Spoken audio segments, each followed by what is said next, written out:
This is Cerebral Cinema. Movies of the mind.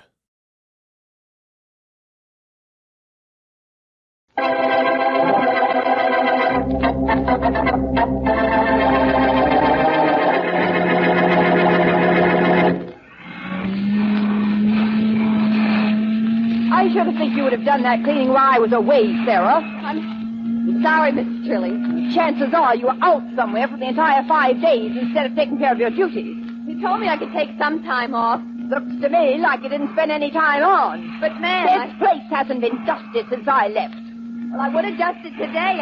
I didn't expect you back until tomorrow. Obviously. Would you mind just moving a little, Mrs. Trilling? I'd like to clean the part of the rug that you're standing on. Is it all right if I stay in my own apartment? I didn't mean that, ma'am. I just want... I'll answer it.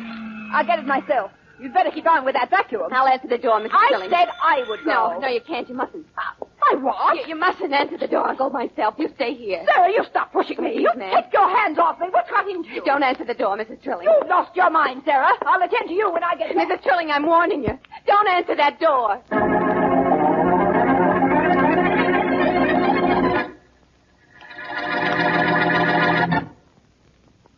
Want a beer with flavor? A flavor that's delightfully, deliciously different?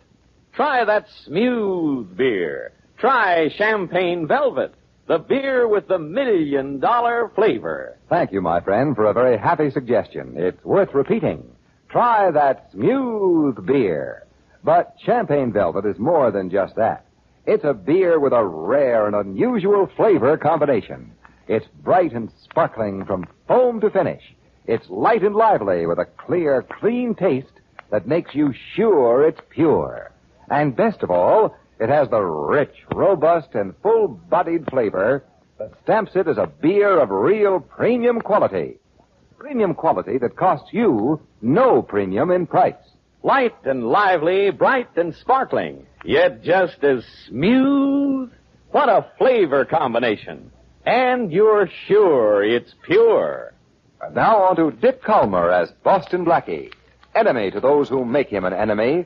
Friend to those who have no friend.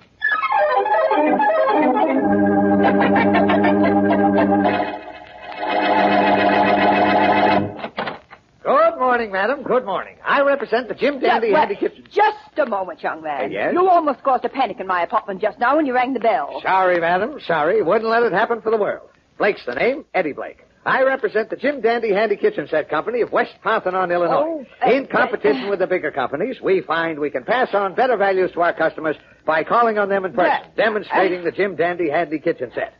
Can anybody hear me inside? Everybody can hear you every place. Now, just the a woman moment. in the next apartment has a door open, but she doesn't have to. In now, that what case, is madam, all this... you'll just have to let me demonstrate the Jim Dandy Handy Kitchen Set in the privacy of your own apartment. I have here in this little box the greatest boon to housewives ever invented, developed, or discovered.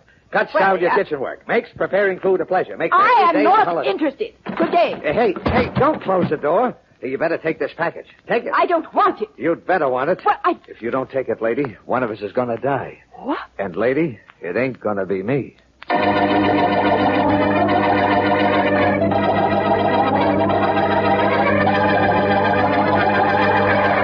Yeah, hold on, Williams. We'll find out. Right. Yeah, all the noise going on here. You'd think the cops and reporters never been on a murder case before. Yeah, just hold the phone. Right. Faraday. Inspector Faraday. What do you want? I got the city desk on the wire. What do I care? They want to know whether you got any idea who killed the girl. If you newspaper guys don't stop pestering me, I'll clean the whole lot of you out of this apartment. Thank you. Williams. Yeah? Faraday says no. He's got no idea. Okay, then give me what you got. Right. Body was found in a bedroom. Huh? Apartment belongs to a Mrs. George Trilling, a widow. Huh? With dough. Who was killed? The maid. The name was Sarah. Wait a minute, let me see. I wrote it down here. Sarah Jeffries. Uh-huh. Age about 34, not pretty, brown hair. Beautiful blonde maid, plain and lavish apartment. That it? Well, it ain't it, but I know that's what it's going to be. I got an idea that the maid was killed by mistake. Go ahead, let's have it. She was found in a bedroom. She wasn't wearing a maid's uniform or anything. Uh-huh. Somebody maybe wanted to knock off Mrs. Trilling. Where was Mrs. Trilling? Oh, out shopping somewhere. Is Boston Blackie working on the case? Yeah, wait a minute. Hey, Faraday. What do you want? Desk wants to know if Boston Blackie is working on this case. No, and he isn't going to be. Now get off that phone. Are you still there, Williams? I'm still here. Faraday says Blackie isn't on the case, but 5 will get you 10 that he will be on it as soon as he finds out about it.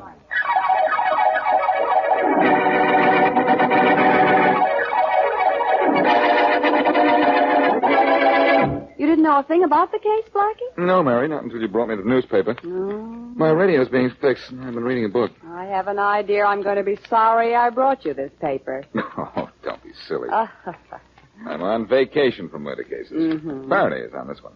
He'll find out who killed the maid. Do you think it was mistaken identity, that it was Mrs. Trilling the murderer wanted to kill? Mary, dear, I am not thinking about murder. Uh-huh. I told you I was on vacation. I know. Well, what would you like to do this afternoon? Would it make any difference? Why, Mary, I'm surprised at you. Of course it would. I'm devoting the entire afternoon to you. Oh. Name it and you can have it. Oh, you'll forgive me if I don't understand why you aren't trying to find out who killed that maid. It's none of my business. No, it never is, but that hasn't prevented you from working on murders before. Well, this time it's different. I'm on vacation. Well, the paper says that the police are completely at a loss for either a motive or a clue. Did they? Yes. Faraday gave out an interview saying there's absolutely nothing to indicate why the maid was killed. She had no enemies, there was nothing missing from the apartment, and Mrs. Trilling had no enemies. Tough one, huh? Very. Well, I see what you mean. You're going to see Faraday? Right away. What about your vacation? What vacation? The one you were on. Oh, that. Yes, that. Well, it turned out that it had to be a small vacation with a killer at large.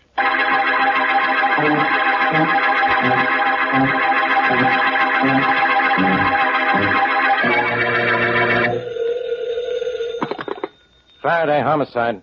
Hello, Inspector. Yeah? This is Mrs. Trilling. Oh, Mrs. Trilling. I've been phoning everywhere trying to get in touch with you. Where are you? Not where I said I'd be. Why not? You said you'd let me know where you were all the time. No, I can't. I don't dare. Hey, look, Mrs. Trilling. Someone killed your maid in an attempt to kill you. At least that's what it looks like. I know. That's why I'm afraid. Well, if you're afraid, and you should be, you gotta let me know where you are. Or let me give you some protection. No, I don't dare. But look. I don't want anyone to know where I am. Not anyone at all. Not even the police.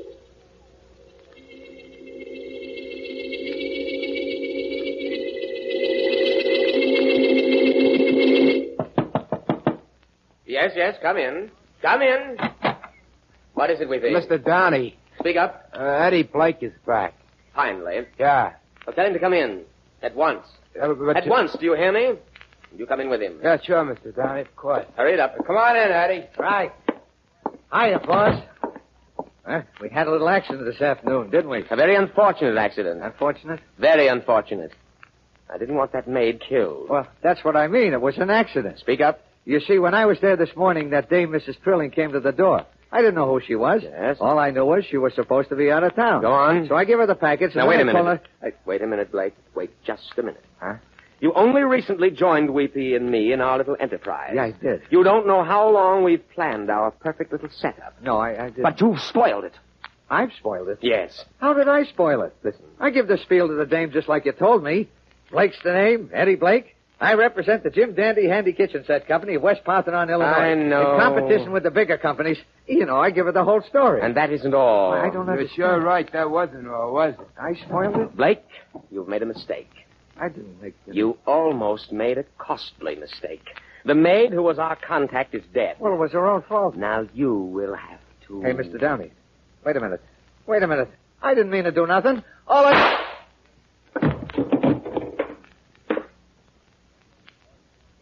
Well, boss, Yes, Weepy? I think he's dead. I'm sure he is. Very sure. Oh, he was cute enough, boss. You know that? After he finds he makes a mistake giving the package to the woman instead of the maid, he goes back to the apartment and he brings back the stuff he made her take. Is that so? I got it inside. He shouldn't have killed the maid. Well, That's going to bring the police too close to us. how? I can't find it. Perhaps. Besides, we got 3-4 other maids working for us. That's the list right in your desk. I know. We'll do all right. Of course we will, of course. But I still wish he hadn't killed that maid. You know something, Mr. Downey? What's that? I'm pretty sure he wishes that himself right now.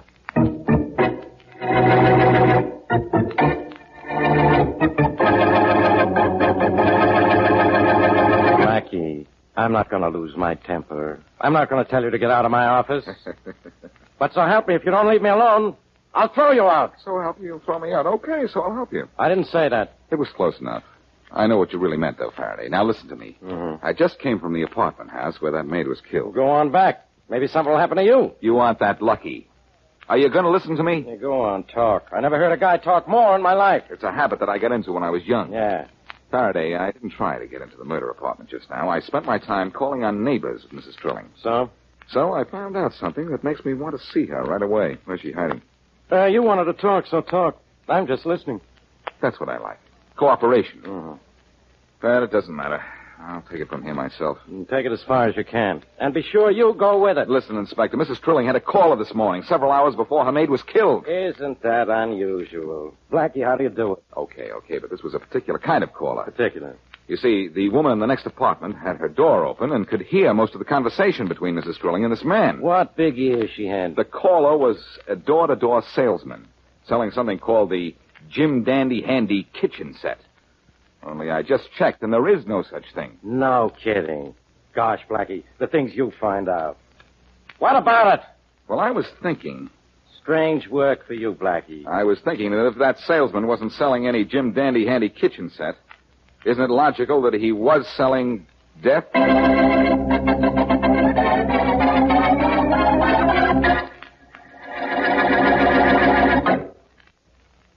Premium quality, yes, sir. Premium quality that is yours to enjoy at no premium in price. Now, that's something worth remembering. But every time you pour your glass of champagne velvet, you're reminded that you're enjoying a real premium quality beer at no premium in price. You know, of course, that more costly malt and grain, higher-priced hops, and more careful and costly brewing methods are all a part of CV's famous million-dollar formula. So CV has to have unmistakable premium quality. CV's flavor tells you all of that. It's bright and sparkling, light and lively from foam to finish, with the rich, robust, and full-bodied flavor of a real honest-to-goodness beer. Real premium quality beer. But that's not all. It has a clear, clean taste, given it by controlled aging. A taste that makes you sure it's pure. And it's smooth, just as smooth. And now, back to Boston Blackie.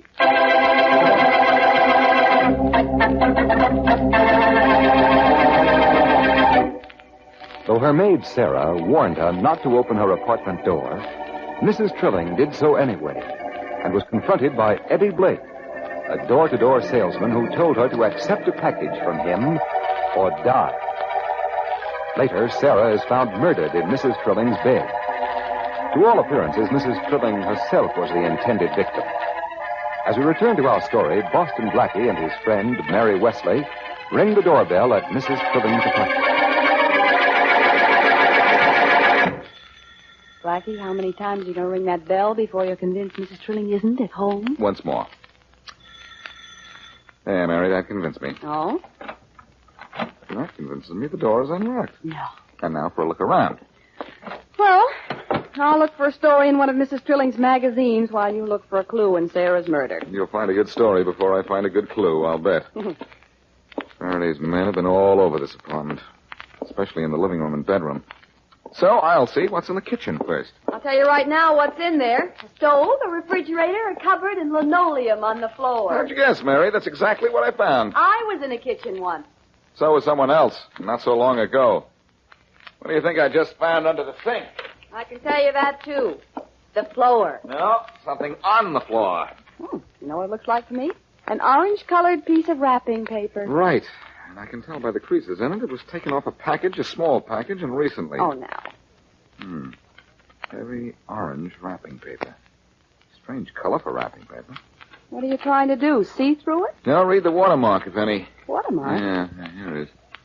The Lawrence Paper Company.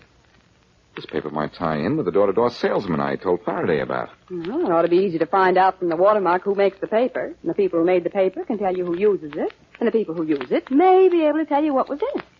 Am I brilliant? Brilliant enough to look in the phone book and get me the number of the Lawrence Paper Company. Well, I'll try.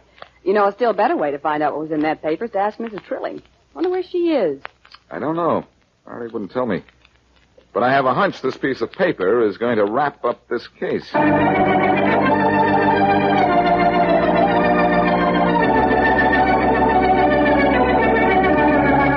Sit down. Sit down, Mrs. Trilling. Thank you. You know why I'm here, of course. I might. Yeah, I guess But you might. suppose, just to be on the safe side, you tell me. I know what you're doing, Mr. Downing. It's You do? very clever, and I'd like to work with you. Oh, I see. Well, first, let me ask you something. Yes? How did you find me? My maid told me about you before I killed her. You killed your maid? Yes, I had to, or she would have killed me. So. After I found out what was in that package your Mr. Blake gave me. You found it. Now, when do I start working with you? Right away, Mrs. Trilling. Oh, good. I actually believed Eddie Blake killed your maid. And because I admire your handiwork and to introduce you to the business, suppose I show you around the shop. I'd like that very much. This way, Mrs. Trilling. This way. All right. This door here leads to my workshop. Mm-hmm. You know, of course, that I'm the best in my business. The best. No. After you. Thank you. Are we going to see your workshop? Yes. And here's some of my work. Weepy. Weepy. You call me, Mr. Downey? Yes, Weepy. Come here. But Mr. Come Downey- here. Mr. Downey, Hey, who's the dame? What happened to her? The woman is Mrs. Trilling. Mrs. And Trilling? I just knocked her out with my blackjack. What I want you to do is to take her out Oh, of I here. can't do anything right now, Mr. Listen Downey. to me. I Now, gotta you deliver do- that package to the maid at number 3 now that Eddie isn't with it. You'll make the delivery to number 3 later. Yeah, but I can't, Right Mr. Downey, now, I want you to take Mrs. Trilling out of here and finish the job that I started.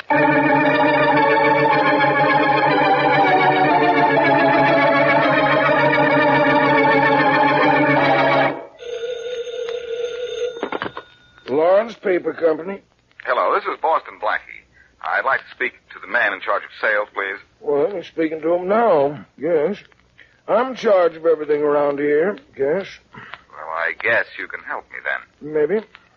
You make an orange-colored wrapping paper, don't you? If it's got our watermark, I guess we do. Well, it does have your watermark on it. Well, Who uses it? Could you tell me that without guessing? yes, guess could. Well, it'd take a while. Have to look at our order sheets. Well, do that, will you? And right away? Well, I can't do it right away, Blackie. And even if I started now, I might have to look back through a lot of old records. Well, look then. Yes, we haven't sold any of that orange wrapping paper for, I guess, maybe a year.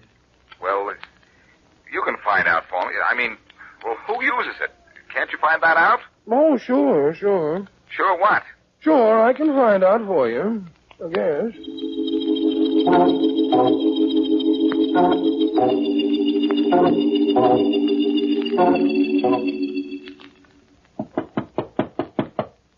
Come in.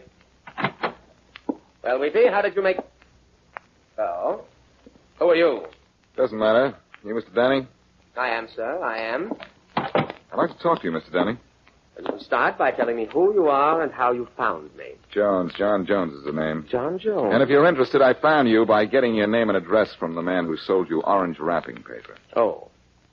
Well, what do you want, Mr. Jones? Just a second. You know, the air in here is awfully stuffy. Mind if I open this window? Oh, yes, I certainly do. It's windy out and my desk is covered with papers. No, I'm sure it isn't windy enough to blow your papers around. Now, don't open that window. It's... Now, look what you've done. Close that window, will you? Oh, it is windy, isn't it? Yes. Sorry, Mr. Danny. I'll help you pick your Stupid papers up fool. off the floor. Don't bother. No, I insist. Leave them After alone. all, this is all my fault. I shouldn't have opened the window. No, you shouldn't have. But I'll have all your papers back on the desk in no time at all. Look, Blackie, just who do you think you're fooling? You call me Blackie? Yes. Boston Blackie. Well, you can tell your grandchildren the Boston Blackie picked up your papers for you. Never mind. There they are, back on your desk. Now, look. You came here for something. Now, what was it? You might say I blew in to shoot the breeze with you, Danny. Very funny. So now I'll also blow. I don't understand this. But all I know is that whatever you came in for, you didn't get. I wouldn't say that, Danny. I wouldn't say that at all.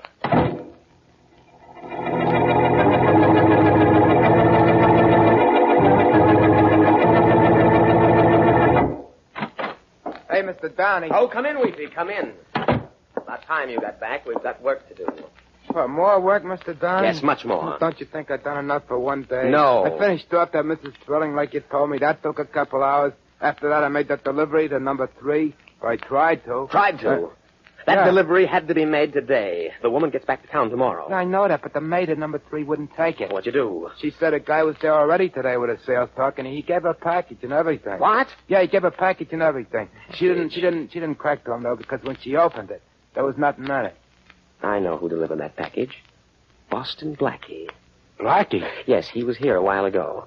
And after he left, I couldn't find our list. He must have taken it with him, and he's trying to find out what we're doing by calling on the people listed. Gee. Blackie got nothing at number 3. Contact number 4 by phone, Weepy, right away. We'll have a surprise for Blackie when he gets there.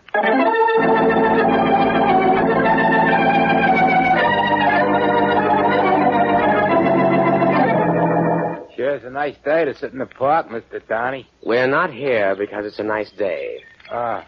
And if that maid at number 4 doesn't show up soon, it's going to turn out to be a bad day, Weepy. Hey, you think this is her coming down the sidewalk? Nah. Well, it's about time. Yeah. About time. Call her over here, Weepy. Yeah, sure. Hey, Harriet. Oh. Harriet. That's so loud. Here we are. Oh, hello, Weepy. You sent for me. You said the big boss wanted to see me. Is anything wrong? Yeah, I'll let the big boss tell you about that. This is him, Mr. Downey. Hello. How do you do? You're the maid in apartment 3F at 2142 95th Street? Are you, Harriet? Yes. And a salesman hasn't been to see you yet today, has he? Has he? No. Answer quickly, please. No, I'm not even expecting him till tomorrow. It's all right if he don't come till the day after, because the lady at the house will be back till the day after that. Well, we think a salesman is going to call on you this afternoon. A phony, though, Harriet. What? Never mind, What? Weeping, never mind. No, please. sure, Mr. Downey. I'll handle this. I'll handle this very well. And I want you to do what I tell you to when this salesman shows up, Harriet. Oh. You do what I tell you to do, and then we'll handle him.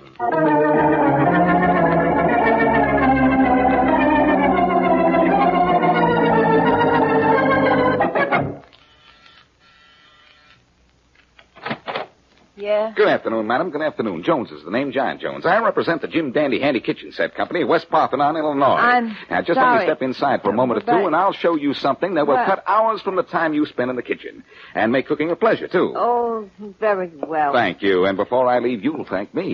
Now, to begin with, madam, is there a knife in your kitchen with a blade, a spoon with a handle, a fork with prongs? Well, if there is, you need one of these. Now, I'll tell you what I'm going to do. You may not believe it, madam, but in this little package is the answer to your kitchen prayers. And in this little hand is the answer to the question, do you want to say your prayers? Oh, Danny, it's you. Surprised, aren't you? Not very. Weepy, Yeah, boss?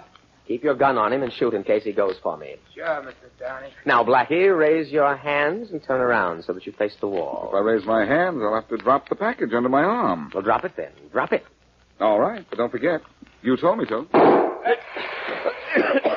Hey, Mr. Downey, the room's full of smoke. I know it. Blackie dropped a smoke bomb. Hurry, shoot him quickly. I can't see him. Well, shoot anyway. You might get him. Okay. No, don't. I'll be hit, too. Get down on the floor, Harriet. You can't see anything. Start shooting, Weepy. Start shooting.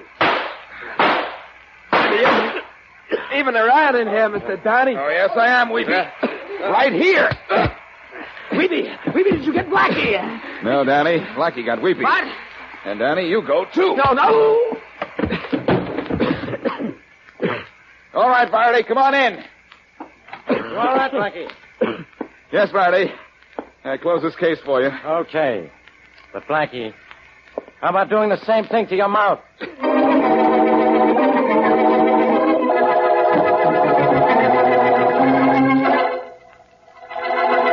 All right, madam. A genuine confession of murder I have here, an expose of a racket. the likes of which your fair eyes have never seen before. How much is it, sir? 1 dime, 1/10 of a dollar? It's only free, Mary. It's interesting. The racket was positively ingenious. It was stolen jewelry, wasn't it, Blackie? Yes, but it was stolen in a very clever way. Huh? The maid of the house was talked into stealing a valuable piece of the jewelry while her mistress was away. Uh-huh. Then she delivered it to Downey. Oh, I see. Then Downey would make a copy of the jewels, keep the originals, and send the copy back to the maid at her place of employment by a phony door-to-door salesman. Oh, I get it. It's pretty complicated. Well, that's that. I know you brought the smoke bomb with you because you thought Downey and Weepy were waiting for you, but, Blackie, I thought you were on vacation. I was. I had a wonderful time. Wish you were there. And X marks the spot I put Downey and Weepy on.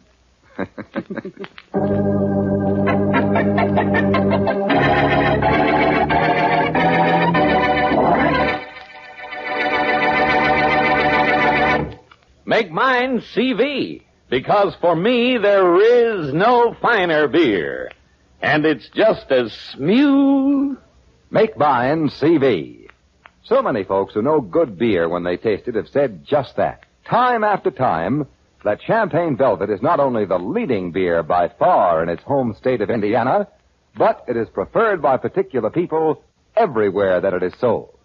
There's only one reason for that, and that is flavor.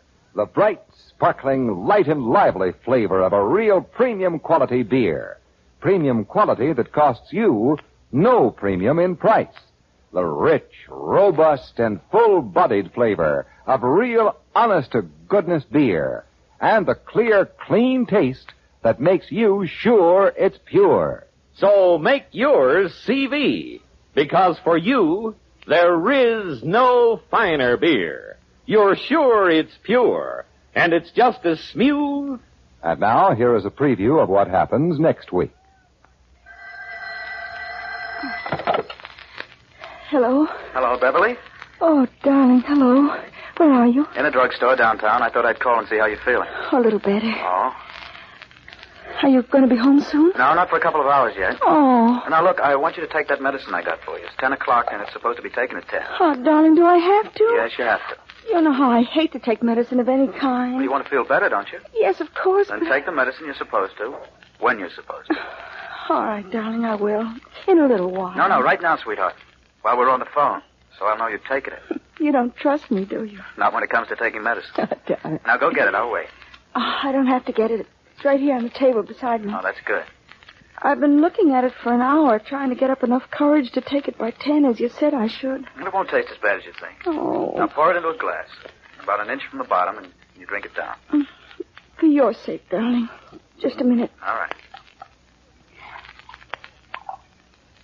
So you pour out a good dose of it? Yes, darling, a whole inch. That's a good girl. Now, drink it down. Here goes. Drink it. Oh. Did you drink it? Yes. Tom, it tastes awful. It's burning me. What is it? Poison, sweetheart. Deadly poison.